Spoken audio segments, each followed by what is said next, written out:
Mr. Jobs, you're a bright and influential man. Here it comes.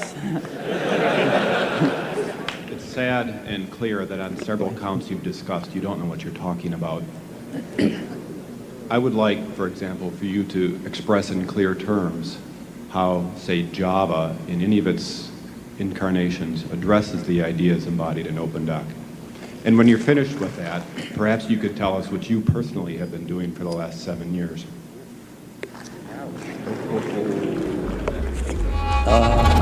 Uau! Preste atenção que você está prestes a ver e ouvir uma das respostas mais incríveis que o Steve Jobs já deu em uma palestra. Steve Jobs, fundador da Apple, durante um tempo foi mandado embora da sua própria empresa. Ele ficou longe durante 7 anos. E nestes 7 anos, muita coisa aconteceu dentro da Apple. E para que você entenda esse vídeo, eu preciso te dar esse contexto. Ele ficou afastado 7 anos e estava voltando. Primeira vez que ele aparece em um evento. Logo que ele aparece, os programadores, os devs, colocam ele na parede dizendo: e aí, e o OpenDoc, que era um tipo de programação que eles usavam. E o Steve Jobs diz assim, ó, nós enterramos isso. E a resposta que ele dá é brilhante. Para você que fala em público, para você que tem uma mensagem no coração e quer falar, preste atenção, porque esse vídeo vai te ensinar 3 pontos fundamentais que qualquer pessoa que esteja no palco precisa aprender. Veja a resposta que ele deu em relação ao OpenDoc, por exemplo. Vem ver. What about OpenDoc? What about OpenDoc? Yeah. Yeah. What about it? It's dead, right? It's dead, right? Agora eu quero que você preste atenção, porque o controle emocional do Steve Jobs é algo para se apreciar. Antes de responder, ele respira, ele pensa e, por dominar o tema, ele dá a melhor resposta. Dá uma olhada. It's sad and clear that on several counts you've discussed, you don't know what you're talking about. I would like, for example, for you to express in clear terms how, say, Java, in any of its incarnations, addresses the ideas embodied in OpenDoc. And when you're finished with that, perhaps you could tell us what you personally have been doing for the last 7 years.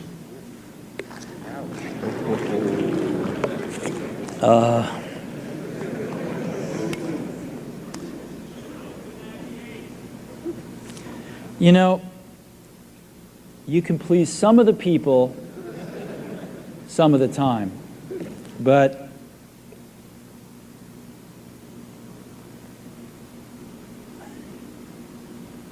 one of the hardest things when you're trying to affect change is that people like this gentleman are right in some areas. I'm sure that there are some things OpenDoc does, probably even more that I'm not familiar with, that nothing else out there does. And I'm sure that you can make some demos, maybe a small commercial app that demonstrates those things. The hardest thing is, how does that fit in to a cohesive, larger vision that's going to allow you to sell $8 billion, $10 billion of product a year? And one of the things I've always found is that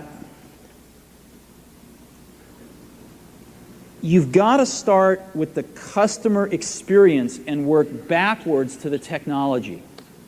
You can't start with the technology and try to figure out where you're going to try to sell it. And I've made this mistake probably more than anybody else in this room. And I've got the scar tissue to prove it. And I know that it's the case. And as we have tried to come up with a strategy and a vision for Apple, it started with what incredible benefits can we give to the customer? Where can we take the customer? Not starting with, let's sit down with the engineers and figure out what awesome technology we have, and then how are we going to market that. And I think that's the right path to take. And, I'm sorry that open doc's a casualty along the way, and I readily admit there are many things in life that I don't have the faintest idea what I'm talking about. So I apologize for that too. But there's a whole lot of people working super, super hard right now at Apple. Avi, John, Garino, Fred, the whole team is working, burning the midnight oil, trying to, and people, hundreds of people below them, to execute on some of these things, and they're doing their best. And I think that what we need to do, and some mistakes will be made, by the way. Some mistakes will be made along the way. That's good, because at least some decisions are being made along the way. And we'll find the mistakes, we'll fix them.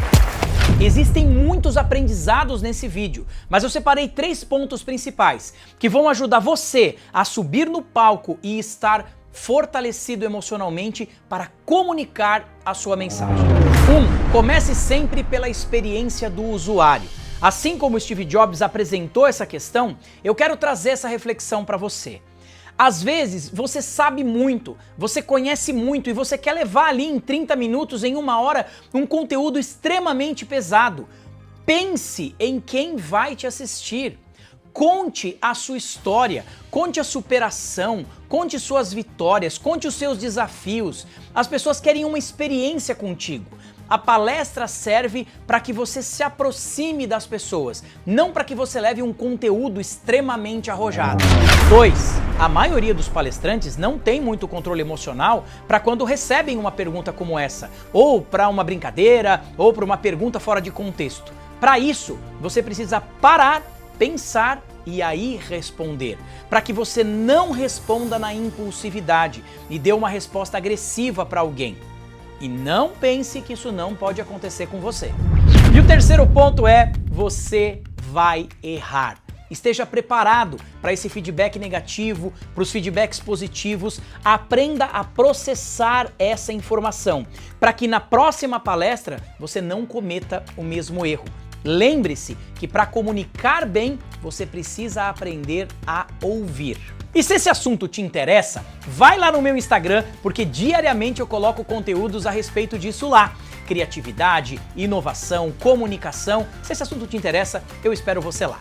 Fiquem com Deus, até a próxima, tchau!